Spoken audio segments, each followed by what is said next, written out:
झारखंड सरकार ने नीट और जेईई की परीक्षाओं को लेकर जो दोहरा चरित्र दिखाया है, ये आने वाले समय के लिए एक दुर्भाग्यपूर्ण व्यवस्था की ओर इंगित करता है। जब केंद्र सरकार ने सीधे तौर पर कहा है कि एमएचए की जो गाइडलाइंस है उसके एसओपीज का पालन करते हुए परीक्षाएं कराई जाएंगी। सर्वोच्च न्यायालय ने भी परीक्षा कराने पर ही जोर दिया है, क्योंकि ये जो परीक्षाएं हैं इसमें देश के सर्वश्रेष्ठ विद्यार्थी सर्वश्रेष्ठ संस्थानों में दाखिले के लिए परीक्षा देते हैं और इसके लिए वो कई सालों से तैयारी करते हैं। कई बार परीक्षाएं कैंसिल हो चुकी हैं और अब अगर इन छात्र छात्राओं को परीक्षा में बैठने का मौका नहीं मिला तो जीरो एकेडमिक कैलेंडर उनके करियर में जुड़ जाएगा, जिससे उनका न केवल एक साल नष्ट होगा बल्कि जो सालों से उनकी तैयारी रही है उस पर भी पानी फिरेगा। इसमें आप एवरेज मार्किंग नहीं कर सकते हैं। और अब तक जेईई के लिए लगभग 7.5 लाख और नीट के लिए लगभग 10.5 लाख विद्यार्थियों ने अपने एडमिट कार्ड्स डाउनलोड कर लिए हैं, जो कि पंजीकृत छात्र छात्राओं की संख्या का लगभग 99% है। और तो और छात्रों को उनकी चॉइस के सेंटर्स दिए गए हैं। 99% लगभग परीक्षार्थियों को उनके चॉइस के सेंटर्स मिले हैं। इसलिए राज्य सरकार अपनी नाकामी को छुपाने के लिए परीक्षाओं का सहारा न ले।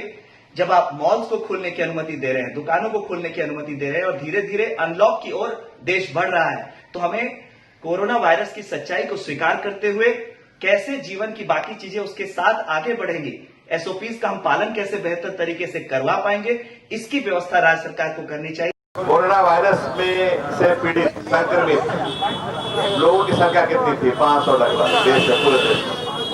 तो लॉकडाउन लगा 2 महीने के लिए लगा और कल का आंकड़ा 75,000 का है।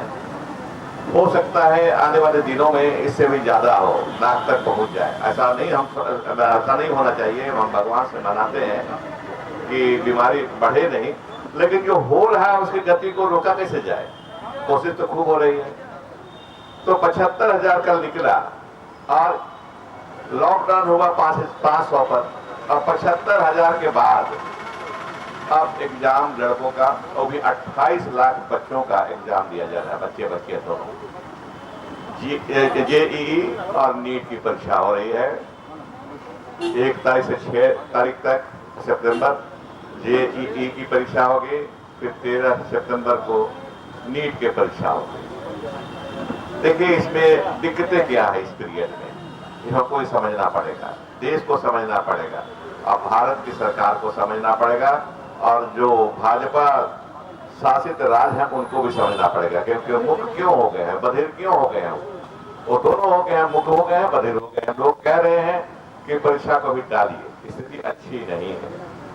अभी अगर चलेंगे बच्चे, वो सेंटर कम है, चलेंगे गांव देहात के बच्चे, कहाँ ठहरेंगे? कोई होटल खुला नहीं है, कैसे आएंगे? कोई गाड़ियां नहीं चल रही हैं, उनके गार्जियन भी आना पड़ेगा। कितना तकलीफ होगा गांव देहात के लोगों को। शहर के लोगों का थोड़ा उतनी दिक्कत नहीं होगी, लेकिन गांव देहात से जो आएंगे, और ज्यादा बच्चे तो गांव देहात में ही रह रहे हैं। अभी लॉकडाउन के पीरियड में अपने घर चले गए और वहीं रह रहे हैं अभी, तो उनको बड़ी दिक्कत होगी। ऐसी स्थिति में हमारी सोनिया गांधी जी आगे आई और कई राज्य के मुख्यमंत्रियों से बात की और तय हुआ इसका विरोध किया जाए। एक आदमी देश चला रहा है, एक आदमी देश चला रहा है। ये राजतंत्र नहीं है, ये लोकतंत्र है। राजतंत्र में एक व्यक्ति राजा होता है और देश चलाता है, राज्य चलाता है, लेकिन लोकतंत्र जो है, लोकतंत्र में आंख को और कान को खुला रखना होता है। लेकिन ऐसा लगता है कि केंद्र की सरकार बधिर हो गई है, अब मुख भी हो गई है और संवेदनशीलता तो खत्म ही हो गई है।